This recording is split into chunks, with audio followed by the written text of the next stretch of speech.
বিসমিল্লাহির রহমানির রহিম।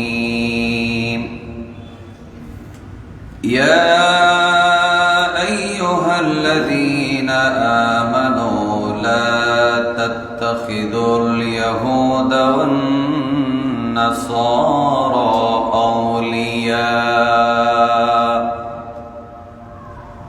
সাদাকাল্লাহু মাওলানাল আযীম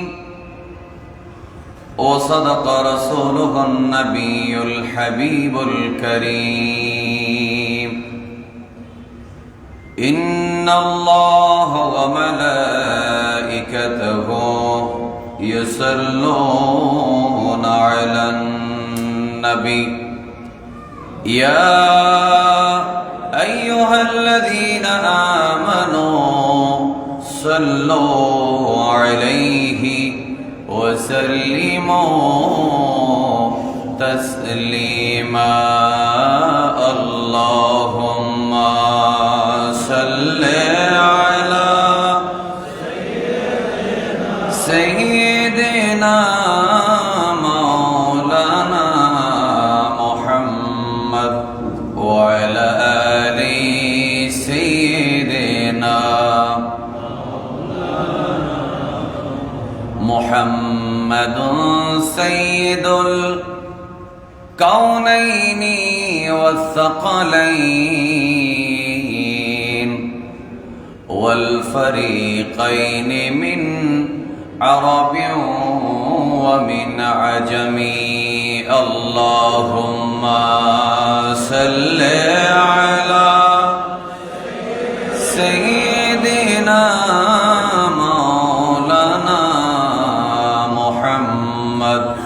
وعلى آل سيدنا محمد لا إله إلا الله لا إله إلا الله لا إله إلا الله لا إله إلا الله মুহাম্মাদুর রাসূলুল্লাহ সাল্লাল্লাহু আলাইহি ওয়াসাল্লাম। জুমাদা সানিয়া মাসের মোবারক জুমায় পূর্ব নাসিরাবাদ শাহী জামে মসজিদে সমবেত উলামায়ে কেরাম, মুসাল্লিনে কেরাম, আমাদের আলোচনা যারা যেখান থেকে শুনছেন সকল ঈমানি ইসলামী ভাই ও বোনেরা সবাইকে আন্তরিক সালাম জানাচ্ছি। আসসালামু আলাইকুম ওয়া রাহমাতুল্লাহ। আল্লাহ তাআলার শুকর আদায় করি, সকল একবার মহব্বতের কণ্ঠে বলি আলহামদুলিল্লাহ। লাখো কোটি দরুদ ও সালামের হাদিয়া সরওয়ারে কায়নাত ফখরে মওজুদাত মুহাম্মদ রাসূলুল্লাহ সাল্লাল্লাহু আলাইহি ওয়াসাল্লামের দরবারে এবং আহলে বাইত আসহাবে রাসূল রাদিয়াল্লাহু তাআলা আনহুমের দরবারে। আল্লাহ রাব্বুল আলামিন সূরা মায়েদার 51 নম্বর আয়াতে আল্লাহ বলছেন, ইয়া আইয়ুহাল্লাযীনা আমানু লা তাত্তাখিযুল ইয়াহুদা ওয়ান নাসারা আউলিয়া। হে ঈমানদারগণ, তোমরা ইহুদি এবং নাসারাকে বন্ধু হিসেবে গ্রহণ করো না। বা'দুহুম আউলিয়াউ বা'দিন,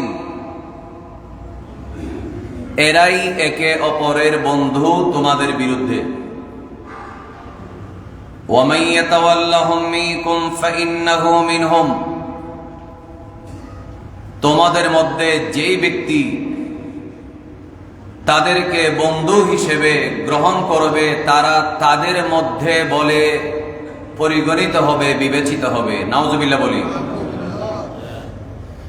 ইন্নাল্লাহা লা ইয়াহদিল কওমাজ জালিমিন, নিশ্চয় আল্লাহ তাআলা জালেম সম্প্রদায়কে হেদায়েত দেন না। সূরা মায়েদার ৫১ নম্বর আয়াতে আল্লাহ সুস্পষ্টভাবে ইহুদি এবং নাসারাকে আন্তরিকভাবে বন্ধু হিসেবে গ্রহণ করতে নিষেধ করেছেন। আমরা একবার বলি, কে নিষেধ করেছেন? আল্লাহ। আরেকবার বলেন, কে নিষেধ করেছেন? আল্লাহ। স্পষ্টভাবে নিষেধ করেছেন। যেখানে আল্লাহ তাআলার নিষেধাজ্ঞা থাকে, আল্লাহর সুস্পষ্ট নির্দেশ থাকে বা নিষেধ থাকে, সেখানে কোনো যুক্তি খাটানোর সুযোগ নেই। কেন? তারা কি মানুষ না? তারা কি ধর্ম পালন করে না? তারা কি পৃথিবীর নাগরিক নয়? তারা কি আমাদের দেশের নাগরিক নয়? তাদের সাথে বন্ধুত্ব করলে সমস্যা কি? এই ধরনের যুক্তি দেওয়ার আল্লাহ তাআলার নির্দেশের বিরুদ্ধে বলেন কোনো সুযোগ আছে? নাই। আল্লাহ কেন তাদেরকে বন্ধু হিসেবে, আপন হিসেবে গ্রহণ করতে নিষেধ করেছেন, সেটা আল্লাহ ভালো জানেন। সেখানে অতিরিক্ত বুদ্ধিজীবী হওয়ার কোনো সুযোগ নাই। আমরা আরো কয়েকটি আয়াত দেখব। দেখার আগে এই আয়াত আমরা কেন তেলাওয়াত করলাম সেই কারণটা বলি। এখন যদিও ইসলামী ক্যালেন্ডারে এটার তেমন কোনো গুরুত্ব নাই, কিন্তু এখন বর্তমান সময়ে 2024 সালের আজকে হচ্ছে শেষ জুমা, ঠিক না? আগামী জুমা যেটি হবে সেটা হবে 2025 সালের প্রথম জুমা। আমাদের ইসলামী ক্যালেন্ডার, আমাদের ইবাদত, মুহররম, সফর, রমাদান, শাওয়াল, যে সমস্ত মাসগুলো আছে ইসলামী মাস, যেগুলোতে আমাদের স্পেশাল কিছু ইবাদত আছে, এই মাসগুলার সাথে ইংরেজি অর্থাৎ খ্রিস্টাব্দের মাসগুলার কোনো সম্পর্ক নাই। এগুলো শুধুমাত্র আমাদের বছরের চাকরি বাকরির, দুনিয়াবি প্রতিষ্ঠানের শুরু করার, শেষ করার, পরীক্ষা নেওয়ার ক্যালেন্ডার ছাড়া আর কিছুই নয়। কিন্তু তারপরও যখন একটা বছর চলে যায়, মানুষের মধ্যে এক ধরনের চিন্তা আসে। আবার যারা বোকা আছে তারা একটু আনন্দিত হয়, উৎসব করে, করে কিনা? করে। যখন একটা বছর চলে যায় আর একটা বছর যখন আসে, তখন আমাদের যুবকরা এক ধরনের অনুষ্ঠান করে, যেটাকে 31st নাইট বলা হয়। এই বছরটাকে বিদায় জানায়, আগামী বছরকে কি করে স্বাগত জানায়। চলতি বছরকে বিদায় জানানো, আগামী বছরকে স্বাগত জানাতে গিয়ে যে কাজগুলো হয়, যে মিউজিক হয়, নাচ গান হয়, অনেক সময় মাদকের আসর হয়, নারী পুরুষের একসাথে নৃত্য হয়, মেলামেশা হয়, বলুন এগুলো ইসলামের মধ্যে জায়েজ আছে? এই কথাগুলো বলা আমাদের খতিবের দায়িত্ব, ইসলামী চিন্তাবিদ স্কলার যারা আছে, যারা সমাজের দায়িত্বশীল ইমাম খতিব, তাদের দায়িত্ব। সেই দায়িত্বটি আমি আদায় করছি। আল্লাহ পাক আমাদের মুসল্লিদের মধ্যে যারা যুবক আছে, যারা এই 31st নাইট উদযাপন করার জন্য আশা পোষণ করে বসে আছেন, বিভিন্ন উদ্যোগ নিয়েছেন, ব্যবস্থাপনা করার চিন্তা করছেন, আমি আপনাদের সবাইকে নিয়ে দোয়া করছি আল্লাহ তাআলা আমাদের যুবকদেরকে এই ইহুদি নাসারার সংস্কৃতি থেকে হেফাজত করুন। আর একটু জোরে বলেন আমিন। কারণ এই 31st নাইট এটি উদযাপন করা, সেই রাতে মিউজিকের ব্যবস্থা করা, নাচ গানের ব্যবস্থা করা, নারী পুরুষ একসাথে নাচ গান করা, এগুলো ইসলামী সংস্কৃতি নয়। ইহুদিরা আপনাকে যদি বলে আপনি ইহুদি হয়ে যান, আপনি হবেন না, এটা ইহুদিরা জানে। খ্রিস্টানরা যদি আপনাকে শত কোটি টাকাও দেয়, অধিকাংশ মুসলমান খ্রিস্টান হবে না, দুই একজন ছাড়া। যারা লোভী আছে, দুনিয়া লোভী, তারা ছাড়া। এটা তারা জানে।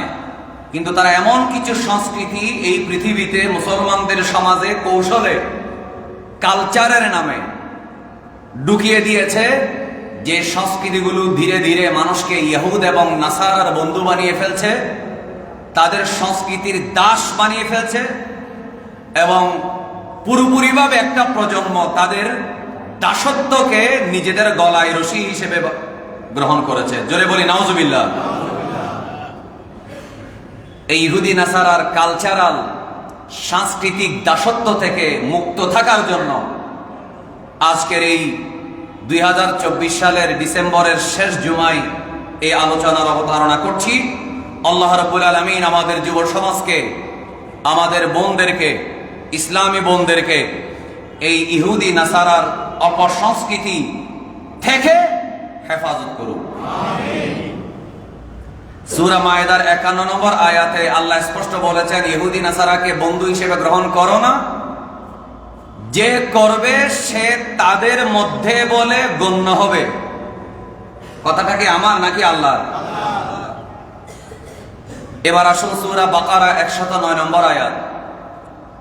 আল্লাহ বলেন, ওয়াদ্দা কাসীরুম মিন আহলিল কিতাব, ইহুদ এবং নাসারা, যাদেরকে কোরআনের ভাষায় আহলে কিতাব বলা হয়েছে, ইহুদি নাসারারা চায়, অধিকাংশ আহলে কিতাবরা চায়, এই আশা করে, লাউ ইয়ারুদ্দুনাকুম মিন বাদি ঈমানিকুম কুফারা, এরা তোমাদেরকে ঈমান আনার পরে আবার কুফরিতে ফিরিয়ে নিতে চায়। নাউজুবিল্লাহ বলেন। এটা কি কথা আমার নাকি আল্লাহ? আল্লাহ বলছেন ইহুদিরা চায়। ওয়াদ্দা কাসীরুম মিন আহলিল কিতাব, খ্রিস্টানরা চায়। কি চায়? লাউ ইয়ারুদ্দুনাকুম মিন বাদি ঈমানিকুম কুফারা, তোমরা ঈমান এনেছো, শ্রেষ্ঠ ধর্ম গ্রহণ করেছো, ইসলাম কবুল করেছো, মুহাম্মদ রাসূলুল্লাহ সাল্লাল্লাহু আলাইহি সাল্লামকে নবী রাসূল হিসেবে গ্রহণ করেছো, কোরআনকে নিজেদের সংবিধান হিসেবে গ্রহণ করেছো, রাসূল পাক সাল্লাল্লাহু আলাইহি সাল্লামের সুন্নাহকে মেনে নিয়েছো। মেনে নেওয়ার পর আবার ইহুদিরা চায়, খ্রিস্টানরা চায় তোমাদেরকে কাফের বানিয়ে দিতে। হাসাদাম মিন ইনদি আনফুসিহিম, তাদের নিজেদের হিংসা বশত হয়ে, কারণ তারা মুসলমানদেরকে হিংসা করে, কারণ তাদের অধিকাংশ মানুষই জানে ইসলামী শ্রেষ্ঠ ধর্ম, মুসলমানরাই একমাত্র জান্নাতি। একটু জোরে বলেন না সুবহানাল্লাহ। তারা আপনাকে বেহেশতে দিতে বলেন না, যেতে দিতে চায় না। এরা হিংসা করে আপনাকে আবার ইহুদি বানায় দিতে চায়, নাসারা বানায় দিতে চায়। মিন বাদি মা তাবায়্যানা লাহুমুল হক, এই ইহুদি খ্রিস্টানদের কাছে স্পষ্টভাবে দলিল আসার পরেও, সত্য ধর্ম কোনটা এটা জানার পরেও তারা চায় আপনাকে ইহুদি বানায় দিতে, তারা চায় আপনাকে খ্রিস্টান বানায় দিতে। সূরা বাকারা 109। এরপর আল্লাহ বলেন, ফাফু ওয়াসফাহু হাত্তা ইয়াতি আল্লাহু বিআমরি, আমি আল্লাহ তাআলার স্পষ্ট কঠিন জিহাদের বা যুদ্ধের, তাদের বিরুদ্ধে ব্যবস্থা নেওয়ার সুস্পষ্ট নির্দেশ আসার পূর্ব পর্যন্ত আপনি তাদেরকে ক্ষমা সুন্দর দৃষ্টিতে দেখেন এবং তাদেরকে ইগনোর করেন। আপাতত তাদের সাথে সংঘর্ষে জড়ায়েন না। আল্লাহ তাআলা সূরা বাকারার 109 নম্বর আয়াতে বলেন। পরবর্তীতে আল্লাহ পাক স্পষ্টভাবে ইহুদি এবং নাসারাদের থেকে মুসলমানদেরকে দূরে থাকার জন্য নির্দেশ দিয়েছেন। সুবহানাল্লাহ বলেন। এরপর আল্লাহ তাআলা বলেন, ইন্নাল্লাহু আলা কুল্লি শাইইন কাদির, নিশ্চয় আল্লাহ তাআলা সমস্ত কিছুর উপরে ক্ষমতাবান।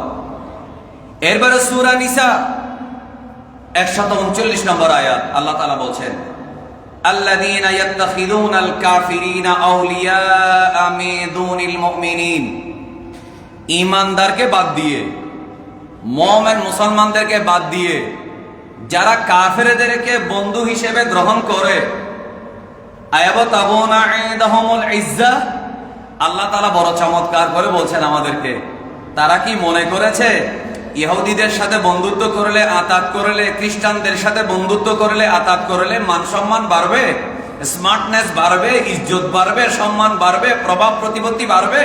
আয়াবতাগুনা ইনদাহুমুল ইজ্জাহ, তারা কি মনে করেছে ইহুদিদের কাছে গেলে ইজ্জত বাড়বে, খ্রিস্টানদের সাথে বন্ধুত্ব করলে ইজ্জত বাড়বে, 31st নাইট পালন করলে, সংস্কৃতির নামে উলঙ্গপনার সমাজে ব্যবস্থা করলে, বেহায়াপনার ব্যবস্থা করলে, নারী পুরুষ উদ্দাম নৃত্য করলে, কনসার্টের নামে সমাজকে বিষাক্ত করলে স্মার্টনেস বাড়বে, উপরতলার মানুষ হব, একেবারে উঁচুতলার মানুষ হব, উচ্চবিত্ত হিসেবে সমাজে পরিগণিত হব?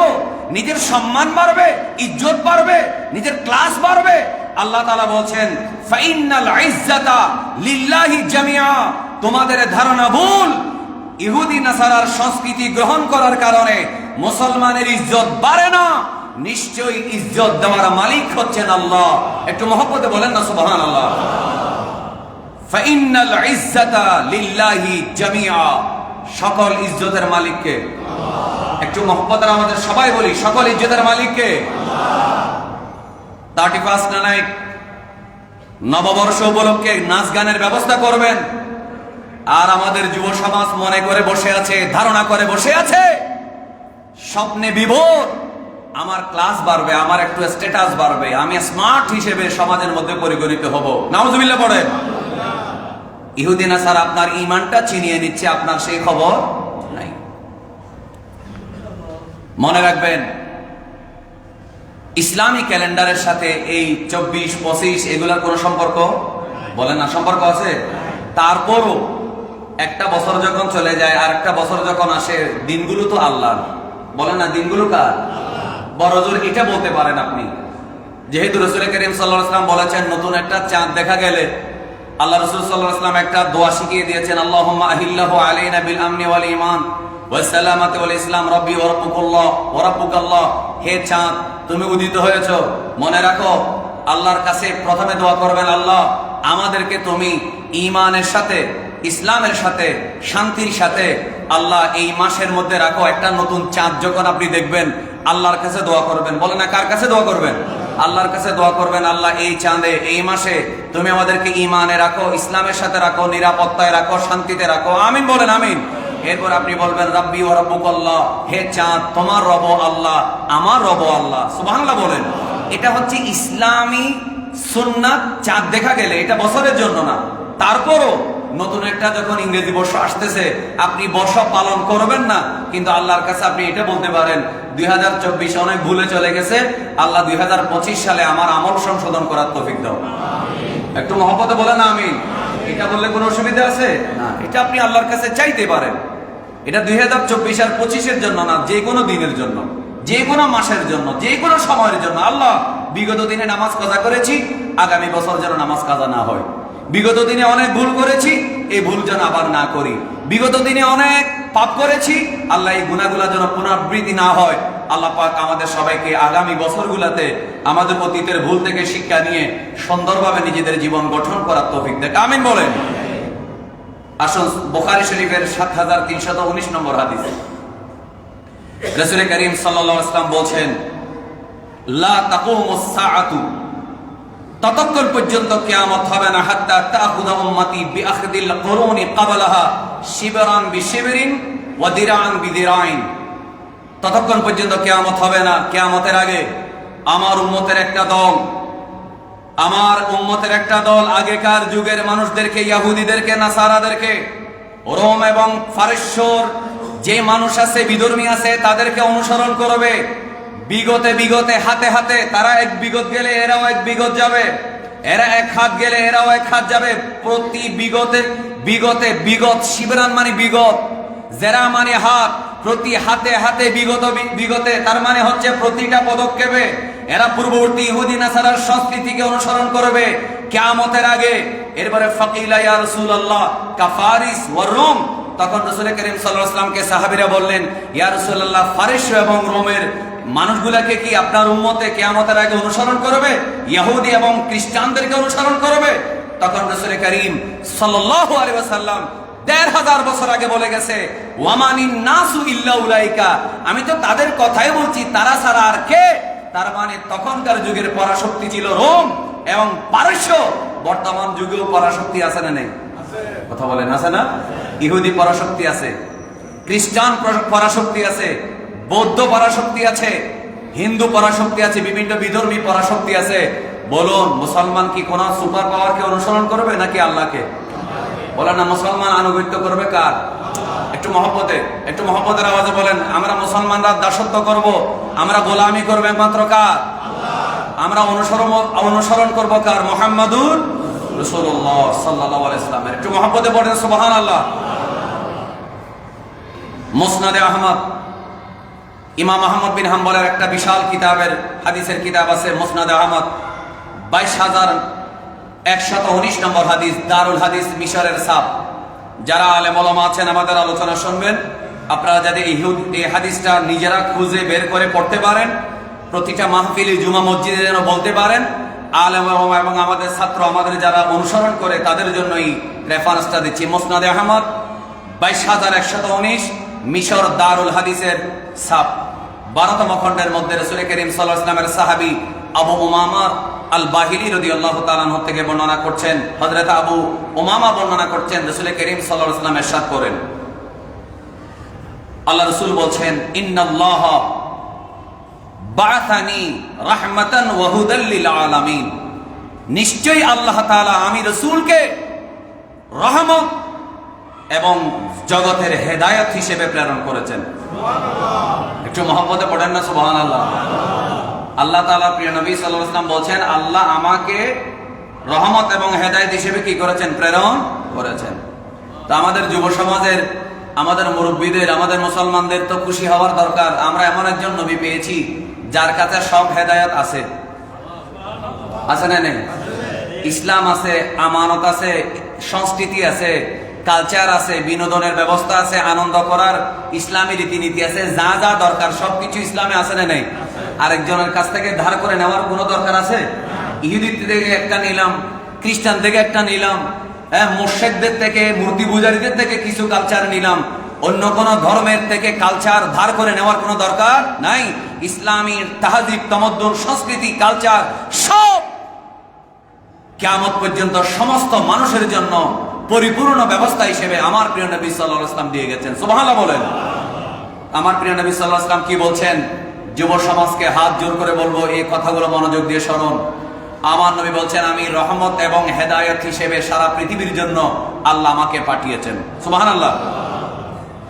ও আমারানি, আল্লাহ তাআলা আমাকে নির্দেশ দিয়েছেন আন আমহাকা, ধ্বংস করে দেওয়ার জন্য, মুছে ফেলার জন্য, ভেঙে ফেলার জন্য আল্লাহ পাক আমি নবী সাল্লাল্লাহু আলাইহি ওয়াসাল্লামকে নির্দেশ দিলেন আল মাজামির ওয়াল কিন্নারাত, যত ধরনের মিউজিক বাদ্য বাজনা আছে, সব ধরনের বাদ্য বাজনার যত সরঞ্জাম, ইনস্ট্রুমেন্ট আছে, এই সমস্ত কিছু ভেঙে ফেলার জন্য আল্লাহ তাআলা আমি রাসূলুল্লাহ সাল্লাল্লাহু আলাইহি ওয়াসাল্লামকে নির্দেশ দিয়েছেন।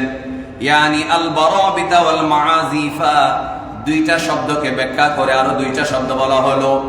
অর্থাৎ বর্তমান সময়ে নাচ গানের সময় যে সমস্ত বাদ্য বাজনা, যে সমস্ত বাদ্যযন্ত্র ব্যবহার করা হয়, ১৫০০ বছর আগে যে বাদ্যযন্ত্রগুলো ছিল, এখন আরো নতুন নতুন বাদ্যযন্ত্র আবিষ্কার হলো। আমার প্রিয় নবী সাল্লাল্লাহু আলাইহি ওয়াসাল্লাম বলেন, আল্লাহ পাক আমি নবীকে নির্দেশ দিয়েছেন সেগুলো ভেঙে ফেলার জন্য। এরপরে আল্লাহ রাসূল বললেন, ওয়াল আওথানা আল্লাতী কানাত তু'বাদু ফিল জাহিলিয়া, জাহেলি যুগে যেই মূর্তিগুলার ইবাদত করা হতো, সেই মূর্তিগুলা কাবা শরীফের ভিতর থেকে ভেঙে ফেলার জন্য এবং দুনিয়ার জমিন থেকে মিশিয়ে দেওয়ার জন্য, অর্থাৎ মিটিয়ে দেওয়ার জন্য, ধ্বংস করে দেওয়ার জন্য, দুনিয়ার থেকে একেবারে মুছে ফেলার জন্য আল্লাহ তাআলা আমি নবী সাল্লাল্লাহু আলাইহি ওয়াসাল্লামকে প্রেরণ করেছেন, নির্দেশ দিয়েছেন। একটু জোরে বলি সুবহানাল্লাহ। আল্লাহ রাসূল ১ নম্বরে বলেছেন বাদ্যযন্ত্র, ২য় নম্বরে বলেছেন জাহেলি যুগের সেই সমস্ত মূর্তি যেগুলাকে তু'বাদু ফিল জাহিলিয়া, জাহেলি যুগে ইবাদত করা হতো। এরপরে ৩ নম্বরে বলছেন ওয়া আকসামা রাব্বি বিইজ্জাতিহি, আমার রব তার ইজ্জতের কসম করে আমাকে বলেছেন। আমার রব মানে আমাদের রব, রাসূলের রব কয়জন? একজন না? তিনি কে? আল্লাহ। আমার প্রিয় নবী সাল্লাল্লাহু আলাইহি ওয়াসাল্লাম বলছেন, আমার রব তার ইজ্জতের কসম করে বলতেছেন, লা ইয়াশরাবু আবদুন মিন আবদি জুরআতাম মিন খামরিন, আমার কোন বান্দা যখন এক ডোপ মদ পান করে, সবাই একটু বলবেন, আল্লাহ এবং রাসূলকে সাক্ষী রেখে অপরাধ স্বীকার করলে সমস্যা নাই, সমাজের অসঙ্গতিগুলো তুলে ধরলে তখন সেগুলোর সমাধান খোঁজার আমরা চেষ্টা করব। 31st নাইটে মিউজিক যেমন হয়, নাচ গান যেমন হয়, কনসার্ট যেমন হয়, মাদকের আসরও আছে না নেই? কথা বলেন নাই?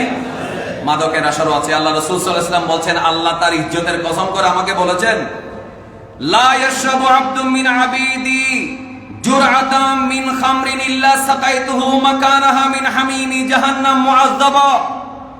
আমার কোন বান্দা যদি এক ঢোক মদ পান করে, কোন ধরনের মাদক যদি সেবন করে, সেগুলো তরল হলে ঢোক হবে, এগুলা ট্যাবলেট হলে এটা বড়ি হবে, অথবা এগুলা ধোঁয়া হইতে পারে, এগুলা তরল হইতে পারে, এগুলা পাউডার হতে পারে, যে কোনো মাদক যখন সেবন করবে, রাসূল করিম সাল্লাল্লাহু আলাইহি ওয়াসাল্লাম বলছেন, আল্লাহ তাআলা ইজ্জতের কসম করে আমাকে বলেছেন, আমি তাকে অবশ্যই জাহান্নামের দূষিত পচা গলা রক্ত জাহান্নামীদের পোষ আমি তাদেরকে এবং গরম জল তাদেরকে পান করাবো। একটু জোরে বলেন নাউজুবিল্লাহ। কে বলেছেন? বলেন না, কে বলেছেন? আল্লাহ তার ইজ্জতের কসম করে বলেছেন আমার প্রিয় নবী সাল্লাল্লাহু আলাইহি ওয়াসাল্লামকে। আর আমার প্রিয় নবী সাল্লাল্লাহু আলাইহি ওয়াসাল্লাম সেটা আমাদেরকে জানিয়ে দিয়েছেন। আমার কোন বান্দা, আল্লাহ বলছেন, যদি এক ঢোক মদ পান করে, একবার যদি মাদক নেয়, সেবন করে, আমি তাদেরকে জাহান্নামীদের, এক হাদিসে আছে, পুষ পান করাবো, রক্ত পান করাবো, জাহান্নামে তো জ্বলবেই।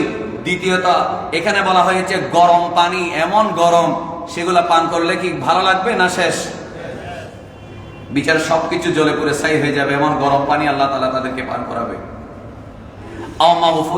আল্লাহ চাইলে যদি তওবা করে, কোন মানুষ যদি বলে, আমি অতীতে অনেক 31 নাইট করেছি, অনেক নাচ গান করেছি, কনসার্ট করেছি, মদ খেয়েছি, নাচ গান করেছি, বেহায়াপনা করেছি, অশ্লীলতার কাছে গিয়েছিলাম, ইহুদি নাসারার সংস্কৃতি পালন করেছি, আমি আল্লাহর কাছে ক্ষমা চাচ্ছি, আল্লাহ তুমি আমাকে মাফ করে দাও।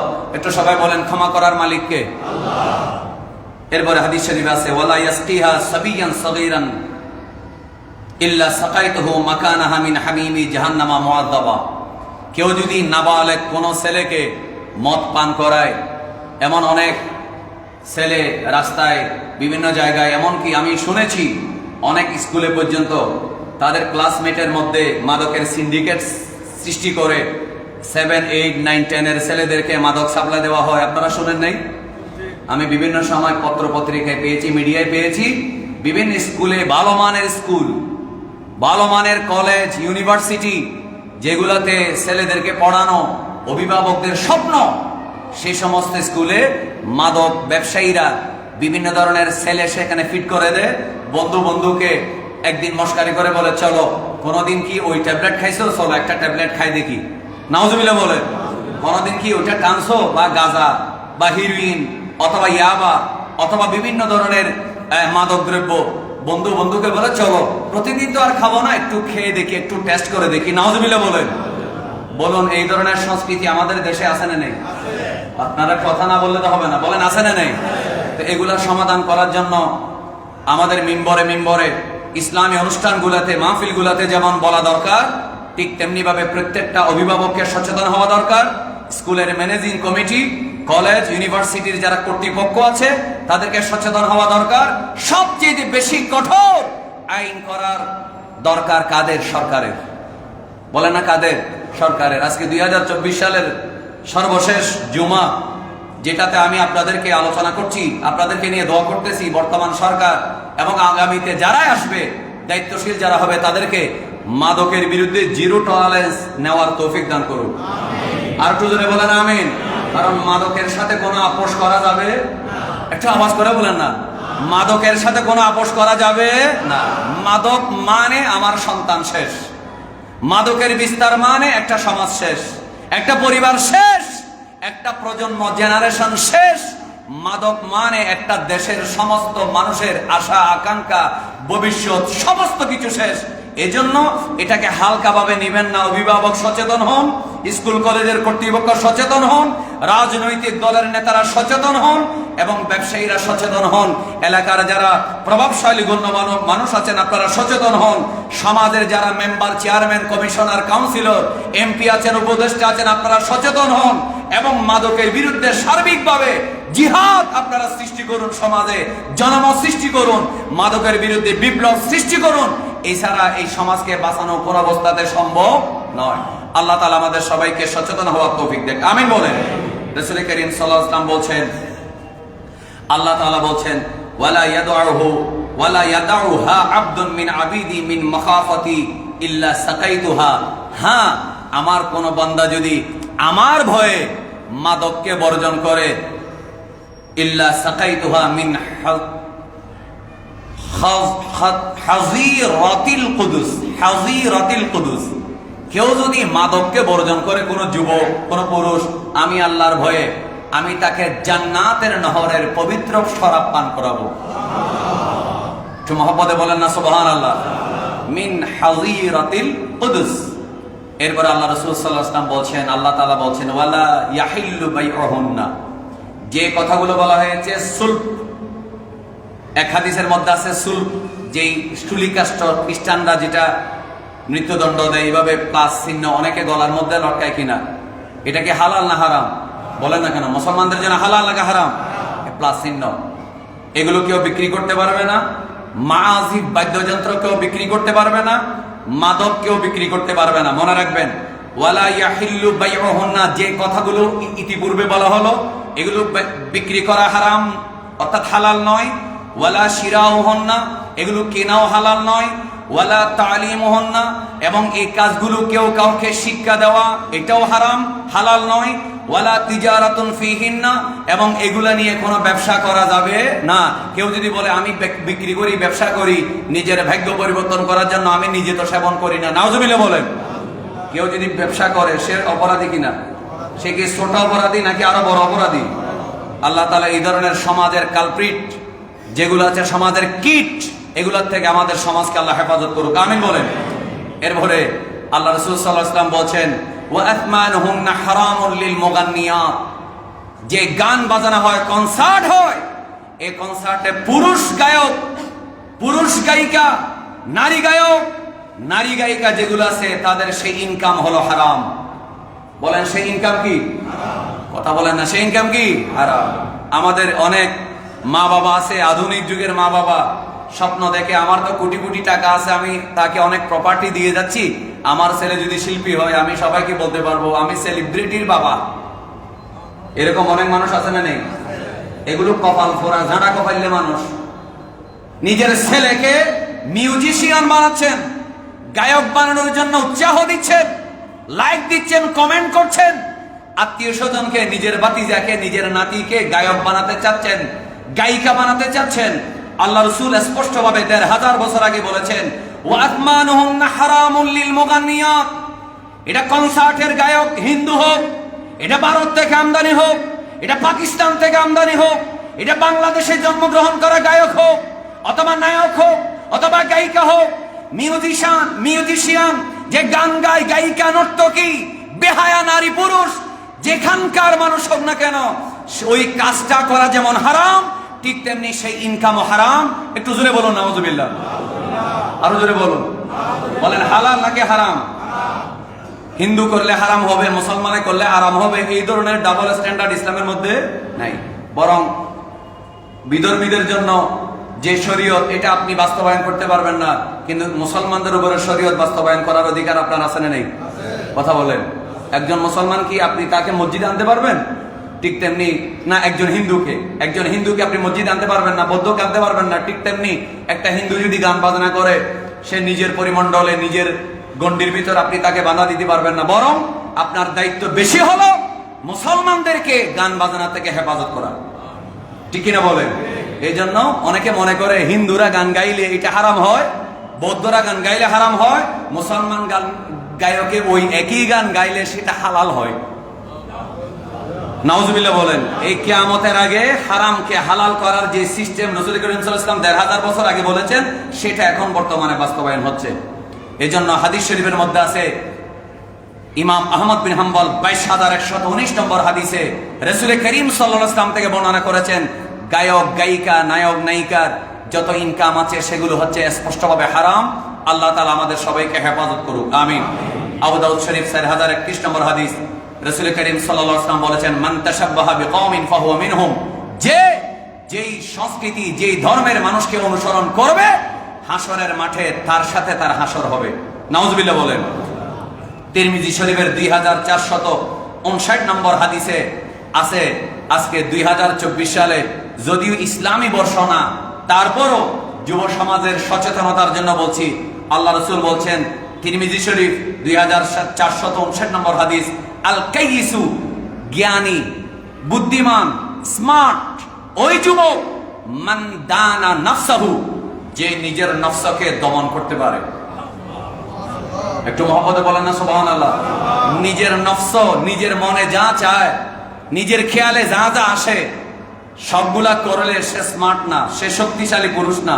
শক্তিশালী পুরুষ হলো সে, জ্ঞানী মানুষ হলো সে নিজের আত্মসমালোচনা করে, নিজের 1 বছরের কর্মের পর্যালোচনা করে। 1 বছর কি করেছি, কয় ওয়াক্ত নামাজ কাজা করেছি, কয়টা গুনাহ করেছি, কয়বার গীবত করেছি, কয়বার বেগানা নারীর দিকে তাকিয়েছি, কয়টা গুনাহ আমার থেকে হয়েছে। আল কাইয়িসু, জ্ঞানী বুদ্ধিমান স্মার্ট ওই মানুষ, মান দানা নাফসাহু, আরেকজনের নয়, নিজের মুহাসাবা করে আমি কি করেছি, নিজের নফসকে কন্ট্রোল করতে পারে, আত্মসমালোচনা করতে পারে, নিজের কর্ম নিয়ে পর্যালোচনা করতে পারে। আল্লাহ রাসূল ১৫০০ বছর আগে বলেছেন সেই মানুষটা হলো প্রকৃত জ্ঞানী মানুষ। ও আমিলাম বিমা লিমা বাদাল মউত, এবং মৃত্যুর পরে যেগুলো কাজে আসবে ওই কাজগুলো যারা করে তারাই হলো জ্ঞানী মানুষ। ওয়াল আজিজ, এবং অক্ষম দুর্বল আনস্মার্ট, এবং ওই ব্যক্তি হলো সবচেয়ে বোকা, ওই মানুষ সবচেয়ে নির্বোধ। মান ইত্তাবা নাফসাহু, যে নিজের নফসের গোলামি করে, হাওয়াহা ওয়া তামান্না আলাল্লাহ, এবং শুধু তা না নিজের নফসের গোলামি করে। এই ব্যক্তি থেকে আল্লাহ তাআলা আমাদের হেফাজত করুক, আমিন বলুন। বলুন আমরা সাহায্য চাইবো কার কাছে? আল্লাহর কাছে। সব সময় আল্লাহর কাছে সাহায্য চাইবেন, আল্লাহ তাআলা আমাদেরকে নফসের গোলামি থেকে হেফাজত করুক, আমিন। আর একটু জোরে বলেন আমিন। বিগত দিনে কি করেছেন আপনি, কি করেছি আমি, সবকিছু নিজেদের কাছে জানা আছে না নেই? সবকিছু আপনার জানা আছে, আমার জানা আছে। সুতরাং বিগত দিনে যে ভুলগুলো করেছি সেই ভুল থেকে বেরিয়ে আসবেন। আগামী বছরে সেই ভুল না করার জন্য আল্লাহর কাছে ওয়াদা করবেন, আল্লাহর কাছে সাহায্য চাইবেন, তৌফিক চাইবেন। একটু সবাই বলুন তৌফিক দেওয়ার মালিককে আল্লাহ। এই আশাটা আমি আপনাদের কাছে রাখছি। এই আলোচনাটা ইহুদি এবং নাসারা সংস্কৃতির বিরুদ্ধে ইসলামী সংস্কৃতির জাগরণের জন্য আমি আপনাদের কাছে উপস্থাপন করলাম। আল্লাহ তাআলা আমাদের সবাইকে আমল করার তৌফিক দেন, আমিন। এবং আমাদের একটি গুরুত্বপূর্ণ ঘোষণা হলো, আপনারা জানেন শাহী মসজিদে আমি গত রমজান মাসে হঠাৎ করে হুট করে কারোর সাথে কথাবার্তা না বলে একটা কথা বলে ফেলেছিলাম যে ওয়াশরুমের কথা বলেছি। এই কথা বলার পরে একজন ভাই, আপনারা দেখেছেন, নগদ 10 লাখ টাকার একটা চেক দিয়েছেন। কিন্তু সেই কাজটা করার জন্য যখন উদ্যোগ নেওয়া হলো, এখন টোটাল হিসাব করে দেখা যাচ্ছে মাটির নিচে আর উপরে ওয়াশরুম, উপরে ইমামদের রুম থাকবে না, বিভিন্ন যে ব্যবস্থাপনা থাকবে সবগুলা মিলিয়ে 10 লাখ টাকায় হবে না, প্রায় 30 থেকে 40 লাখ টাকার বাজেট। কয় লাখ টাকা? 40 লাখ টাকার বাজেট হয়ে গেছে। সেজন্য আপনাদের সবার কাছে আমরা বিনয়ের সাথে অনুরোধ করব, একজন ভাই 10 লাখ দিয়েছেন, এরকম 10 লাখ দিতে পারবে অনেক মানুষ আছে, বলেন না কেন নাই?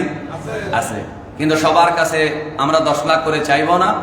আপনারা যে যত পারবেন, মসজিদে যে কাজ ধরেছেন এটা যেন খুব দ্রুত শেষ হয়ে যায়। রমজানুল মুবারকের আগে শেষ করার ইচ্ছে আছে, কারণ এখানে ইমামদের, হাফেজদের, মুয়াজ্জিন সাহেবের থাকার জন্য যতদিন আপনাদের এই কাজটা শেষ না হবে তাদের একটু সমস্যা হবে। এই জন্য আপনারা একটু দ্রুত সহযোগিতা করবেন। আপনারা সবাই তৈয়বিয়া নজরিয়া সুন্নিয়া মাদ্রাসা কমপ্লেক্সে স্কুল কলেজ পড়ুয়া এবং বয়স্ক মানুষের জন্য বিশুদ্ধ কোরআন শিক্ষার ব্যবস্থা করা হয়েছে, আলহামদুলিল্লাহ বলেন। এই উদ্যোগটা কি খারাপ নাকি ভালো? আপনারা সেই আপনাদের প্রতিষ্ঠানের সাথে আমাদের মসজিদ কমিটি যারা আছেন তাদের সাথে যোগাযোগ রাখবেন। আপনারা নিজেরা নাম দিবেন এবং কোন সময় হলে সবার জন্য ভালো হয় সেই সময়টা নির্ধারণ করে বয়স্কদের জন্য যে সহিহ কোরআন তেলাওয়াতের যে উদ্যোগ নেওয়া হয়েছে এই উদ্যোগে নিজেরা সম্পৃক্ত হবেন, সহযোগিতা করবেন এবং যারা উদ্যোগ নিয়েছেন তাদেরকে উৎসাহিত করবেন। আল্লাহ তাআলা আল্লাহর কালাম আমাদেরকে বিশুদ্ধভাবে তেলাওয়াত করার তৌফিক দান করুক, আমিন। এবং এই প্রতিষ্ঠানে বালক বালিকা উভয় শাখায় ছেলেদেরকে, ছাত্রদেরকে ভর্তি করা হচ্ছে। আপনারা অবশ্যই এখানে ছাত্র দিবেন এবং এই নির্মাণ কাজের মধ্যে সার্বিক সহযোগিতা করবেন। একজন মহিলার